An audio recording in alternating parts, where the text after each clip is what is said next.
In the Pine Ridge neighborhood, one of the poorest neighborhoods in the United States, lived a young woman named Sophia.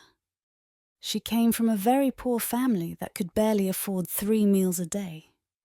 As if that suffering wasn't enough, she had just experienced the death of both her father and mother, who were poisoned by her uncle and aunt during a family celebration. Her uncle and aunt wanted to take possession of her father's last house, and that's why they poisoned him and his wife. While she was sitting in the living room crying bitterly, her uncle and aunt entered. She never suspected that they were the ones who had killed her parents. She blindly believed they had come to comfort her and quickly wiped her face, but she took a beating when her uncle spoke up. "Start packing your bags to get out of this house. From now on, your aunt and I will live here." "But, Uncle, this is my father's house. Where do you want me to go?" "Shut up, you rude girl. In 3 days, a rich millionaire will come here to get you. He will take you to the city, and you will become his wife. He has already given us a lot of money, so it's no longer possible to say no." "But Uncle, I'm not ready to get married yet." Before she had time to finish her sentence, a slap echoed across her face. "Listen to me very carefully. I have nothing more to add. If I come back here tomorrow and you still haven't packed your suitcase, you'll see what my anger looks like." Her aunt stepped forward and spoke in turn. "But how can you be so stupid? You can barely eat. We found you a very rich man who will make you his wife, and instead of being happy and grateful to us, you complain? Look at yourself. You're ugly and starving. How many rich men would want you? You are really very stupid. In any case, I'm done. If I come back here and you still haven't packed your bags, you'll see night in broad daylight." After those words, the two turned around and left the living room. Sophia was lost. She collapsed to the floor and began to cry. She had no one. Her father was gone. Her mother was gone. Who could help her? She was desperate. 3 days later, as planned, a very beautiful car came and parked in front of the house. It was the man she was supposed to leave with. He was a very rich and well-groomed man named Brandon, who lived in a large mansion in the city. He got out of his Rolls-Royce, and without asking many questions, he made Sophia get into the car. They then left the neighborhood to head toward the city where the man lived. Sophia had never been in a car in her entire life. She had never been to the city and had no idea what awaited her. She was very scared throughout the journey. The man said nothing. What were his intentions? She was terrified. As soon as she left, her uncle and aunt came to sell all the furniture in her father's house. It was the jackpot. The journey lasted several hours, and they only arrived at nightfall. Once they arrived at Brandon's house, Sophia was impressed by the beauty and luxury in which he lived. She was both shocked and stressed because she had never seen anything like that in the poor neighborhood where she lived. Once in the living room, she tried to start a conversation with the man because he hadn't said a single word throughout the trip. She didn't even know his name. Can you tell me a little more about yourself, please?" she asked curiously. He replied disinterestedly. "My name is Brandon, and all I care about right now is making enough money. As you've probably noticed, I'm extremely rich." "Yes, I noticed," replied Sophia. "What are the things you like, and what are the things you don't like?" Brandon replied. "All I like is money, and what I don't like is being without money." Surprised by his answer, Sophia asked him, "Aren't there things you hate?" "But madam, did you come here to inspect me? Are you a private detective?" I'm now supposed to live with you and I don't know anything about you. I've never seen you. So it's normal that I want to know more about you. Your uncle and aunt told me you weren't a very smart girl, but I already see the opposite." Sophia realized that it would be useless to continue asking him questions, as he was too aggressive in his responses. She decided to postpone the conversation. "We'll talk again later. I wish you a good night." "You can go sleep in the first room upstairs," Brandon replied, pointing his finger to show her the place. She took her suitcase and went to settle into the room he indicated. It was Brandon's room.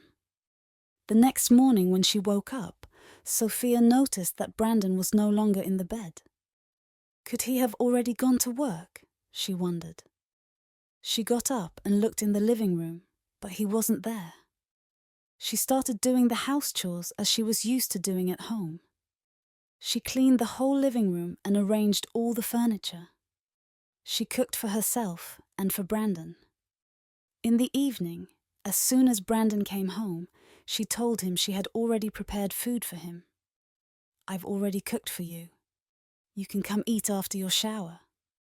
To her great surprise, Brandon replied, "I'm not hungry. I already ate in town before coming back. You can eat alone without me. But I took the time to cook the meal for both of us. Listen, madam, don't annoy me. Don't think you're already my wife. I brought you here to live with me just so I could send photos to my parents. What did you think? That I was going to leave all those beautiful girls who want me in this big city and marry a village girl? Come back to reality, please." Confused, she replied, "You brought me here for photos?" "Yes, that's exactly it. I brought you here because of my parents who keep asking me to get married. Now I can send them pictures to make them believe I'm already married. That's the reason I let you sleep with me last night, not because I wanted anything with you. All right, if that's the case, can you let me go back home now that you already have your photos?" "No," he replied. "My parents are unpredictable. They could ask for photos at any moment. I can't let you go." "What?" "I'm sorry, but I can't live under these conditions. If I have to stay here with you, know that I also have expectations because I'm not a puppet. If you can't meet my expectations, then let me go back home." "Go back home? I didn't spend that much money to let you leave so easily. Do you know how much I paid your aunt and uncle for you to come here? Did you marry me, or did you buy me?" "Well, both," Brandon replied. Sophia sighed and lowered her head, looking lost and disappointed. "Very well. If you can't let me return home, could you at least help me get a job like you? I'm not going to just stay in this house all day doing nothing while you go to work every day. No, I'm sorry. The television isn't there for nothing. You can turn on the TV if you feel bored. You don't need to go work. Everything is in this house. You will eat well, and you have no bills to pay." Sophia sadly lowered her head. The trap had closed around her. What was she going to do now? Brandon turned around and went upstairs to his room. He received a call from his mother. "Hello, my son. Can you put my daughter-in-law on the phone, please?" "I'd like to hear her voice." He immediately handed the phone to Sophia. "Hello? How are you, my daughter?" "I'm fine, Mom. And you?" "I'm fine too, my daughter." "When will you give me beautiful grandchildren, my daughter?"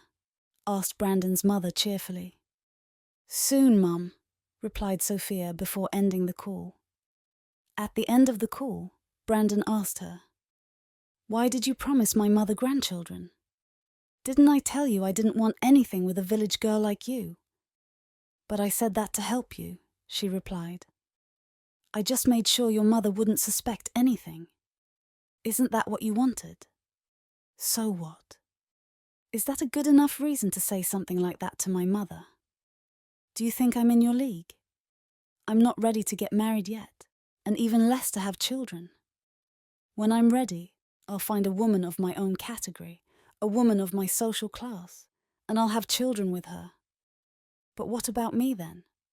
I'm also a woman, and I also have the right to build a life and have a husband and children. Brandon replied. I already told you, you're not in my social class. Moreover, you don't take care of yourself. You have smelly hair and old faded clothes. You haven't changed that outfit and that skirt since you came here. If my hair and my clothes bother you that much, I will find a small job myself to earn money and change them. Here. I already told you that money is not a problem for me. Buy new clothes and take care of your hair and your body. After the conversation, she picked up her suitcase and went to sleep on the couch in the living room while Brandon slept in the bed upstairs.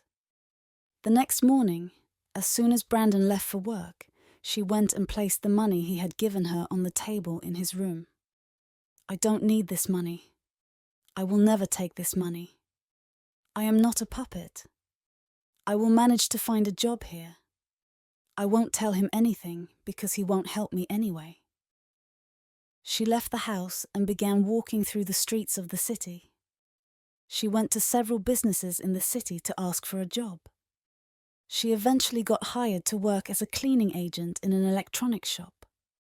In the evening after work, Brandon had forgotten to buy food before coming home. He was so hungry that he went straight to the kitchen to see if there was anything to eat. Luckily, Sophia had prepared something. Without asking, he took the food and started eating secretly. Wow, this meal is really delicious. I didn't know this village girl could cook so well. But if I ask her to cook for me, she will think she's my wife, and I don't want to take that risk. He quickly ate and rushed to his room to go to bed before Sophia could catch him. Once in the room, he realized that the money he had given her the day before was on the table. He went to see Sophia and asked her, "Why did you put back the money I gave you yesterday?" "I don't want it," she replied, annoyed. "If you don't consider me your wife, I don't need to make myself look good for you. What would be the point? I don't consider you my husband either. So you can keep your money." Brandon replied to her, "I didn't give you that money to please you. I already told you that you must look presentable in the pictures I sent to my parents. My mother has already made comments about your clothes, so you must change them.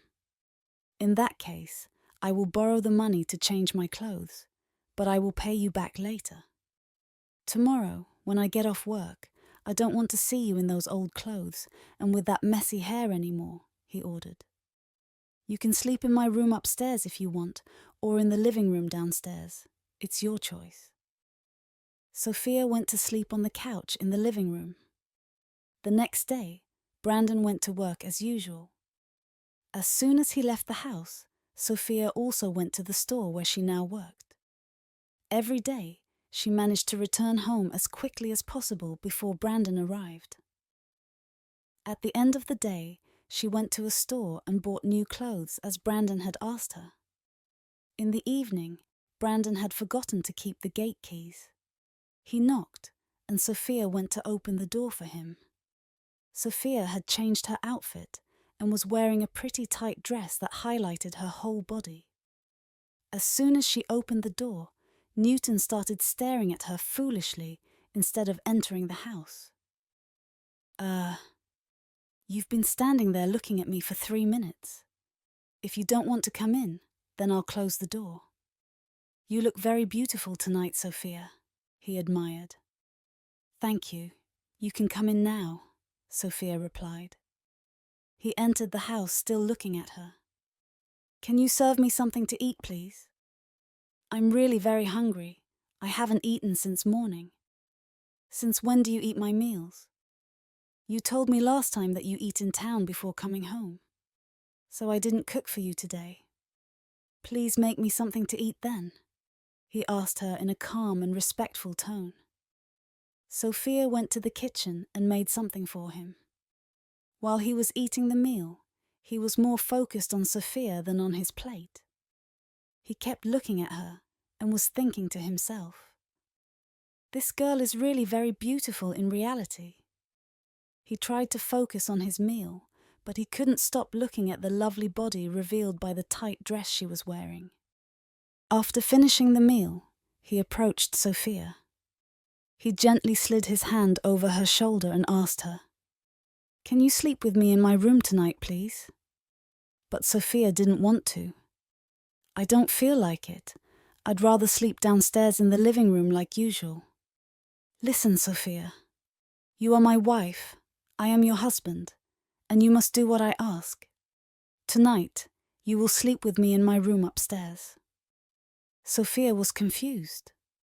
First, he asked me to cook for him, and now he wants me to sleep in his room. "I don't want to," insisted Sophia. "I prefer to sleep in the living room. I'm the man, and I'm the one who decides, Sophia." Without her permission, he went to get Sophia's suitcase and placed it in his room. A woman and her husband are supposed to sleep in the same room, and that's what we are. From now on, you'll sleep in the same room as me. Forget about the couch in the living room. "What's gotten into you today?" asked Sophia, looking confused. "Just turn off the TV and come sleep next to your husband," replied Brandon. Without asking her, he turned off the TV and dragged her to his room. They slept together. The next day, after Brandon left, Sophia also went to her new job at the electronics store. All day, while Brandon was working, he kept wondering what was happening to him. At first, he had only married Sophia for the photos, but now he was starting to feel things for her. "How did I fall in love with a village girl? That wasn't part of my plan," he repeated in his head. "All right, I need to focus on my work and forget this girl. She's not even in my social class. A rich and respectable man like me shouldn't be interested in an ordinary girl like her." Meanwhile, Sophia was also deep in thought. How could he change so quickly toward me? I hope I don't have anything to fear with him. With unpredictable people like that, you have to be cautious and expect anything. That day, Brandon was so distracted at work that he decided to go home to see Sophia, because all his thoughts kept returning to her. As soon as he got home, he noticed she wasn't in her room and wasn't anywhere in the house. 1, 2, 3 hours passed, and she still hadn't returned. Confused and angry, he began to wonder where she could have gone. He went outside to check if she was nearby. Suddenly, he saw a car arriving from afar. He saw Sophia in the car and immediately turned back into the house. When Sophia entered the house, he was already waiting for her in the living room, looking furious. "Where were you, madam?" Just by looking at Brandon's face, Sophia already knew she was in trouble. "I went out to buy something," she replied, terrified and trembling with fear. "Then can you show me what you bought?" asked Brandon. "I already ate it before coming home. It was food." Brandon looked at her with disgust before responding. "Not only are you a liar, but you're also a prostitute. What could you possibly have been buying to eat for more than 4 hours? And only at the time when I wasn't home? Besides, who brought you back?" "Someone gave me a ride on the road. That's all," she explained. "And I'm not a prostitute." "Oh, of course you are. You are, and you're a cheap prostitute. Couldn't you find anything better to do?" Sophia replied in an annoyed tone. "Yes, I'm a prostitute. So what? Anyway, I'm not your wife, we're not married, so I owe you nothing. You already told me that we're only together for the photos. I'm free to do what I want and manage my life as I see fit. It's my body and I use it for prostitution, not yours. It's no longer just your body. It's also mine now. I paid your uncle and aunt a lot for your dowry. So I have all the rights over you because you belong to me. But why does it bother you? You've said many times here that you don't care about me, and that when you're ready, you'll find a woman who suits you and with whom you'll have children. So let me also live my life however I want. Listen, from now on, You are no longer allowed to go out to buy anything. If you need to leave this house, then I will follow you because I no longer trust you. I am not a prostitute, and I will never be one. I am a woman with principles and values, and I don't like the way you're treating me. You can't stop me from living or forbid me from doing anything. Enough talking. I'll try to believe your lies today. Go prepare something for me to eat. From now on, I will have my breakfast, lunch, and dinner at home. I will no longer eat outside. Sophia turned and went to the kitchen looking annoyed. She prepared him something to eat. As soon as she served the food, he refused to eat alone. I won't eat alone. Come sit with me. We must eat together. Despite Sophia's refusals, she eventually gave in because she knew there was no point in arguing with him.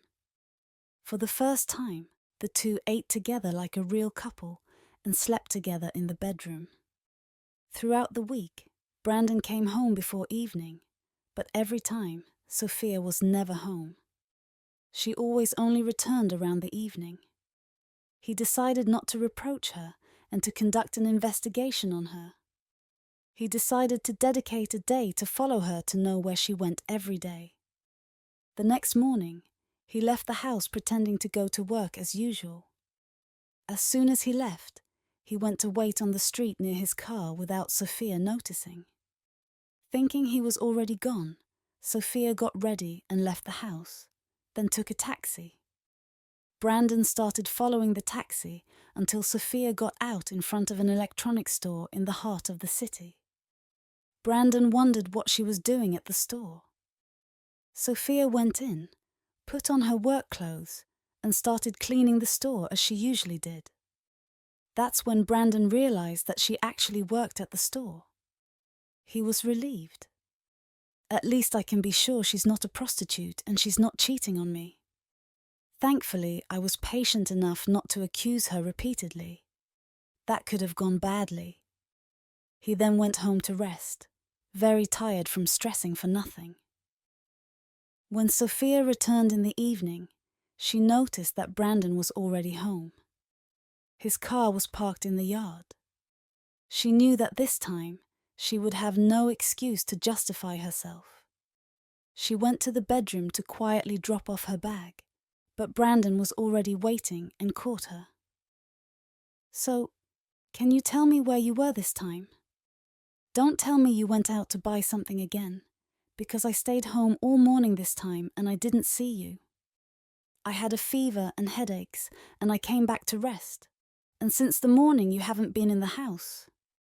Can you clearly tell me why you weren't home since this morning? You have a fever, is that it?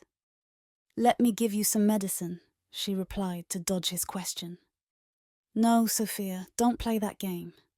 Just tell me where you've been since this morning. If you don't answer me, I will lock the house, change the keys, and you will never be able to go out again. No, don't do that. I know you'll be mad at me, but I just want you to know that I'm not a prostitute. Actually, I went to work. I got a job at an electronics store. I spend the whole day at home doing nothing, and I feel useless. I'm not used to this lifestyle. That's why I found a job, to leave the house and do something. Why stay at home doing nothing when I could be doing something and earning my own money? Brandon replied, Why should my wife work as a cleaning lady in a store? You know very well that I am a highly respected man in this city.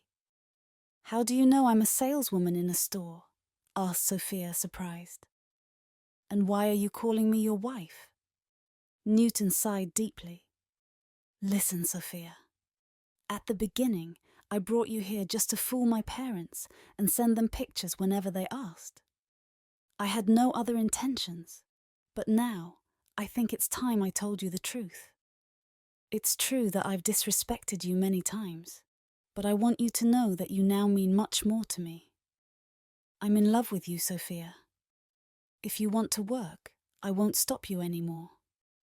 But instead of working as a cleaning lady, you will work for me in my company, or rather our company if you prefer. A slight smile appeared on Sophia's face for the first time, and she blushed. I don't know what to say. Come, I'll take you shopping to let off some steam, he suggested. I'm very tired today because I worked a lot, she replied. All right, no problem. Let's postpone it until tomorrow then. Sophia was very happy and also very surprised.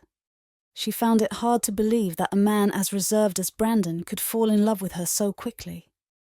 And to think that I love him too. I must not tell him right away. I'll let time pass and take the opportunity to see if he changes positively toward me. I'll try to make him work for it first to see how persistent he'll be, and then we'll see. The next day, as planned, Brandon took her to town for shopping and to get her hair done. He had become very attentive and caring toward her. He paid attention to the smallest details to please her. Sophia was very happy. After shopping, as night fell, he took her to a city restaurant for a romantic dinner. While they were talking, Brandon knelt in front of her and pulled a ring out of his pocket. Will you officially become my wife, Sophia? There were a lot of people in the restaurant, including Newton's friends, and everyone was watching them. Sophia didn't want to give him an answer right away, but she didn't want to humiliate him in front of so many people either. Anyway, she loved him too. She decided to accept his proposal. She took so long to answer that Newton added another sentence to fill the awkward silence. Will you give me the chance to become your husband from now on and forever? Well then stand up, Sophia replied, helping him up. She kissed him to the applause of everyone present. Everyone was clapping, and you could see in the eyes of the girls present the desire to be in Sophia's place. Once home, Sophia told Brandon that she would sleep downstairs just to tease him. You're going to sleep downstairs? All right, good night then. In that case, don't say hello to me tomorrow either. You can go. I want to sleep. Sophia sat next to him on the bed and replied teasingly, Oh, he's mad, my handsome husband. You're handsome even when you're angry. I love you, my love. Sleep well. At these words, Newton suddenly sat up. Can you repeat what you just said, please? Sophia started laughing. I thought you were already asleep. You're not sleeping anymore. Please repeat what you just said, Brandon almost begged. I said I love you, my love. Brandon was very happy. He held her in his arms and covered her with kisses. Then they kissed. That night was different. They slept together like real lovers in each other's arms. The next day, Brandon took her to his workplace to talk about her new job. Once inside, she was impressed by the beauty and luxury of the office. Wow, it's so beautiful here. This place is magnificent. Are you the owner of this company, or do you just work here? She couldn't believe it. She had never seen anything so beautiful. Brandon told her he was the owner and CEO, and that from now on, she would also work there. Teasingly, he added, You'll be my employee, but I won't pay you. Sophia started laughing. I prefer that to staying home every day doing nothing. Besides, working with you would allow me to admire you all the time. You work here, but I'll be on the other side so we can concentrate better. He introduced her to the company staff and gave her a tour. Once the tour was over, the two of them went back home. As night fell, Brandon's mother called. I'm very upset with you, Sophia. Don't you want to give me grandchildren? Sophia replied with a smile. Good evening, Mum. When will you come visit us? Not until you give me grandchildren, she replied. Mum, it's not my fault. It's your son who doesn't want to have kids yet. He hasn't touched me since we've been together. Give him the phone. I have a few words for him. Brandon took the phone and replied, That's not true, Mum. I'm ready to have as many children as you want. Confused, his mother replied, I give you 1 year to present me with a grandson or granddaughter. Within a year, your father and I will come visit to see our grandchild. Don't worry, Mom. Consider it done, Newton replied. They wished each other good night and ended the call. Why did you tell my mum that I didn't touch you? Well, it's the truth. You've never touched me since I became your wife. Or is it up to me to do it? No, actually, I didn't want to pressure you. I didn't want to rush things. I didn't want to force you to do something you might not want. Who told you I didn't want to? In that case, why not make our first child tonight? All right, but you'll have to catch me first, Sophia replied. She started running, and Brandon began to chase her. That night, they shared their first intimacy together. 2 weeks later, they went to Sophia's village, and with the help of a lawyer, Sophia recovered her father's house that her uncle and aunt had stolen from her. All the residents of the neighborhood looked at Sophia with admiration. She was radiant. She had become a very beautiful and well-groomed woman.